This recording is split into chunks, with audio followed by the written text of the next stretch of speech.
Esse é o último bloco do Conexões, que hoje está debatendo o financiamento da cultura em Goiás, também falando sobre as iniciativas mais inovadoras no setor, como o financiamento colaborativo, a criação de coletivos e outras coisas relacionadas à área de cultura. Para conversar com a gente, estão conosco desde o primeiro bloco o secretário estadual de Cultura, Agnaldo Coelho. Obrigada novamente pela presença, e também Adérito Schneider, que é jornalista e integrante do Saraivada Produções Culturais. Bom, Adérito, vocês, como participaram desse financiamento colaborativo, têm um pouco essa ideia do público. O público está interessado em se tornar também um investidor de cultura. As pessoas entendem essa questão da contrapartida também, que elas não estão só dando dinheiro, mas que elas vão receber algo em troca. Não só o material, mas também uma produção cultural que elas vão ter acesso, que com certeza vai beneficiar não apenas a elas. As pessoas estão abertas para essa nova forma de financiamento? Então, ontem eu fui fazer uma pesquisa, porque tinha tempo que eu não lia sobre financiamento colaborativo, né? E quando vocês me convidaram, eu fui dar uma lida e tal, e eu vi que o Catarse lançou recentemente uma pesquisa que eles fazem um mapeamento do financiamento colaborativo. E eles constataram lá que a maior parte, tanto dos investidores quanto dos produtores que colocam um projeto em plataformas de financiamento colaborativo, são jovens, né? Em geral, o grupo maior ele é um grupo de 25 a 30 anos, então é um grupo jovem que já está inserido no mercado de trabalho, que tem uma renda que varia, no caso ali, a principal era de 3 mil a 6 mil reais, então é um público jovem de classe média alta, a maioria com curso superior. Então, assim, no caso do financiamento colaborativo, ainda está um pouco elitizado, assim, digamos. Eu acho que ainda é uma novidade muito grande, muita gente não conhece, mas por outro lado eu percebi que existem muitas plataformas. Eu conhecia muito pouco além do Catarse e eu vi que hoje existem já mais de 40, fora outras 20 que já abriram e fecharam assim, nos últimos 2, 3 anos.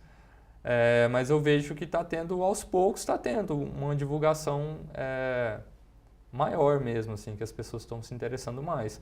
Ainda, segundo a pesquisa, ainda é de um grupo que está muito vinculado às redes sociais, à internet, e até é fundamental, né? Porque são lá que essas plataformas existem, é por lá que você circula esse dinheiro e tal. Eu acho que ainda tem que avançar muito, assim. Mas eu, particularmente, sou fã, assim, eu acho que é uma saída muito legal, assim, tanto para você fugir desse Estado que muitas vezes acaba cumprindo a função de mecenato, assim, tanto do monopólio mesmo das grandes empresas que detêm a produção cultural no país, assim. Eu acho que é uma coisa muito legal porque é uma relação mais direta né, do público com o realizador, né, ou do artista, né, porque às vezes o artista é o cara que põe o projeto lá. E é uma relação direta. Recentemente eu vi um caso que eu achei muito legal, foi do Dead Fish, aquela banda do Espírito Santo, né, de Vitória.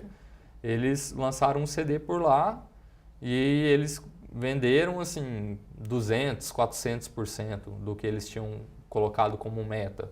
Porque tem uma meta, né? O projeto ele fica na plataforma durante uma quantidade, né, normalmente 30, 60 ou 90 dias. E você tem uma meta a ser atingida. Se você não atingir uma meta mínima, você não recebe a grana. O valor é devolvido. E o valor é devolvido para as pessoas que investiram, ou se elas decidirem, podem reinvestir em outro projeto da plataforma. E o Dead Fish conseguiu, acho que 400%, assim, foi um sucesso mesmo. E é isso, assim, os caras vão lançar um CD, que é uma coisa que hoje em dia ninguém compra mais, né? Todo mundo baixa na internet. Mas justamente porque era uma proposta muito honesta e que era, né, que não passava por gravadora, não passava por selo, era uma relação direta da banda com o público da banda. E assim, tem propostas muito legais, assim, projetos que dão muito certo. Teve um documentário sobre o Belo Monte que conseguiu 150 mil reais para editar. Assim, o cara já tinha feito as imagens, as entrevistas, e o cara conseguiu 150 mil reais só para editar e para lançar. E lançou o filme no YouTube, assim. Então você é interessante, né, por esses dois motivos, porque você consegue se desvincular dessa burocracia do Estado e você também não fica tão refém desses grandes, né, produtores, assim, é uma relação direta com o seu público, assim, eu acho muito bom, assim, acho legal mesmo. Secretária, você acha que a pessoa física, né, o cidadão, ele, hoje em dia no Brasil, ele entende mais essa relação também de investidor? A gente tem outras iniciativas pelo mundo afora e até algumas relacionadas mesmo à TV, que poderiam ser uma saída para as TVs educativas ou universitárias que não podem ter uma propaganda, não podem ter dinheiro envolvido com merchandising nem com propaganda, como por exemplo na Europa, em que o consumidor da TV tem um imposto que ele paga e que é revertido diretamente para essas TVs. As pessoas no Brasil, elas estão mais abertas a esse tipo de financiamento direto ou de participação mesmo na produção cultural? Olha, eu acho que ainda não. Eu acho que vai chegar lá, né? O exemplo é o próprio financiamento coletivo, que são pessoas, são particulares, né? Que se interessam, está crescendo, tanto que você já falou de 40 empresas, isso é uma coisa muito nova, né? As pessoas acessam a plataforma, entram e querem participar e doam, e são quantias pequenas, né? É evidente que não dá para comparar os valores que você pega de um fomento estadual com o dinheiro que você está normalmente ganhando nessas iniciativas. Mas é assim mesmo, o nosso fundo, né, a nossa Lei Goiás começou com 5 milhões ou com menos, agora está em 10, o fundo está aumentando de 13 para 25 e tudo. Quer dizer, o financiamento também vai chegar a um ponto que as pessoas vão se interessar e vão investir mais, vai ter mais valores. Eu acho que é um crescendo, a gente não pode esperar que a coisa nasça pronta, né?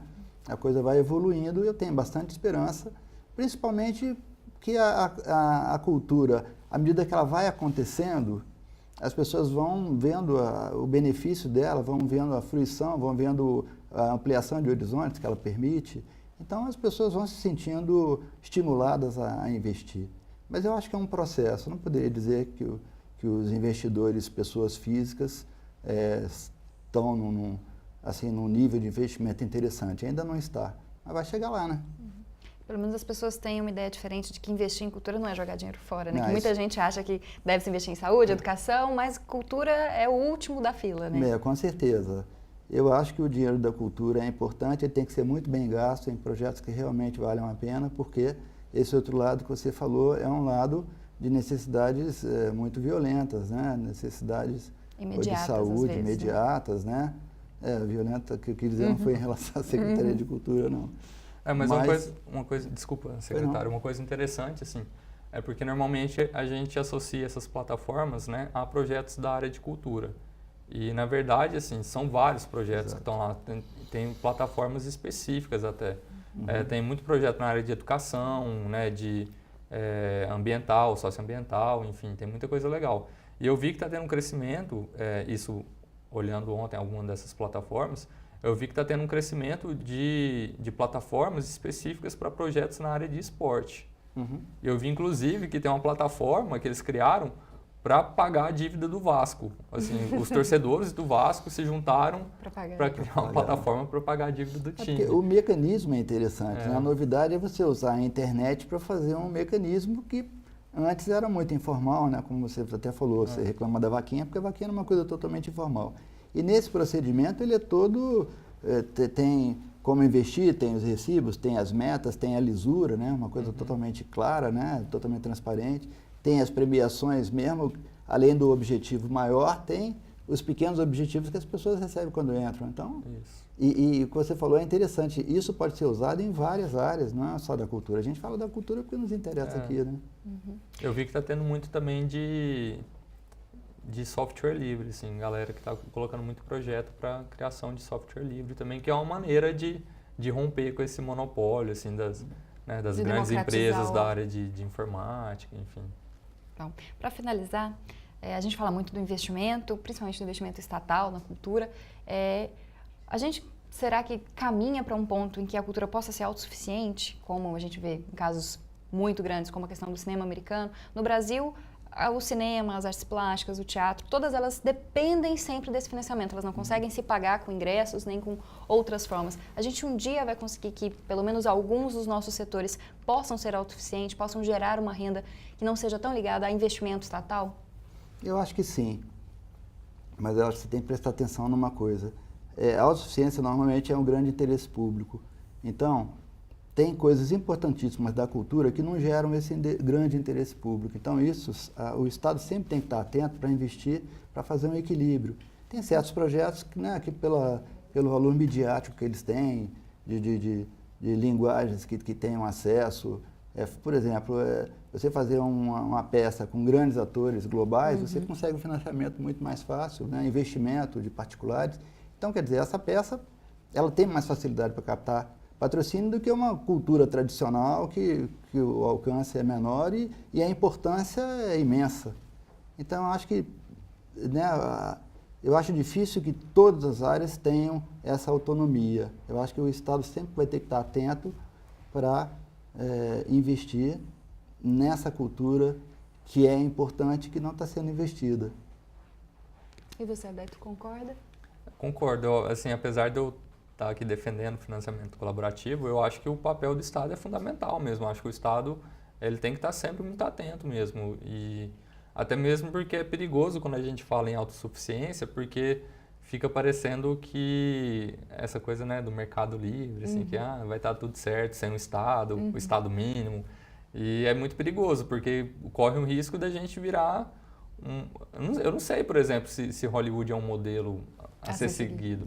Talvez se a indústria de cinema, né, já que a gente está falando aqui de cinema agora, talvez se a indústria de cinema fosse mais consolidada, a gente conseguiria ter uma indústria alternativa do cinema. Bom, talvez aí sim seja interessante.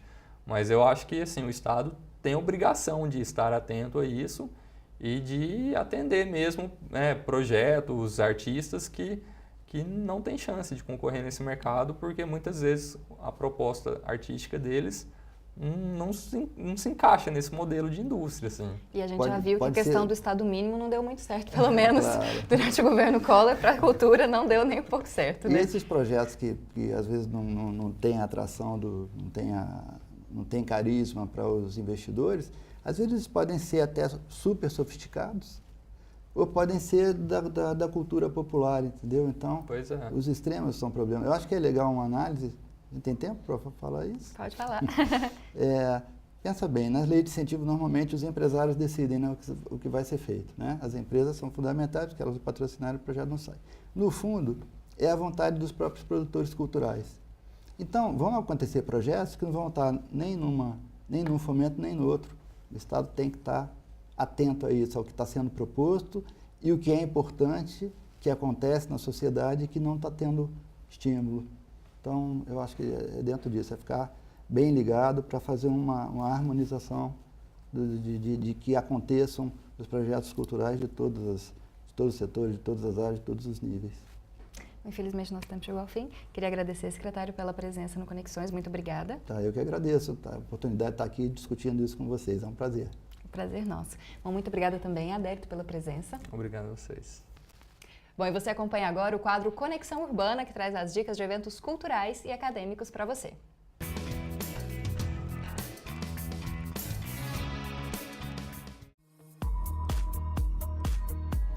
Na segunda e na terça-feira, a Universidade Federal de Goiás realizará a 11ª edição do Congresso de Ensino, Pesquisa e Extensão. O tema escolhido para este ano é Conhecimento, Inclusão Social e Desenvolvimento. Nesta edição, as atividades relacionadas ao evento serão realizadas no campus Samambaia, em Goiânia, e na regional do município de Jataí. Mais informações pelo site que aparece aqui na tela. Na quarta e na quinta-feira, os admiradores das artes poderão participar do seminário Trajetórias de Ensinar e Aprender Artes Visuais, na Faculdade de Artes Visuais da UFG, que fica no campus Samambaia. O evento é para comemorar os 40 anos da licenciatura em Artes Visuais da FAV e tem como objetivo promover uma reflexão sobre a situação do ensino de arte. Mais informações pelo e-mail ou pelo telefone que também aparece aqui na tela. Na sexta-feira e no sábado, quem gosta de teatro pode conferir o espetáculo No Escuro, que acontece no Teatro César Ferreira Pacheco. A peça traz para o palco algumas discussões sociais, colocando em cena assuntos polêmicos na sociedade atual, como drogas, sexo, homossexualidade, pressão e punição, depressão, crise de identidade, entre outros. A apresentação tem a classificação indicativa de 16 anos. Você pode ser um parceiro do Conexões mandando sugestões de pauta, perguntas ou críticas para o e-mail ou para as redes sociais. E também pode assistir a todos os episódios que já foram produzidos até hoje no blog do Conexões. E eu te espero no próximo sábado às 5h30 da tarde. Os horários alternativos são no domingo, às 9h15 da noite e na segunda-feira, às 8h15 da noite. Uma ótima semana para você!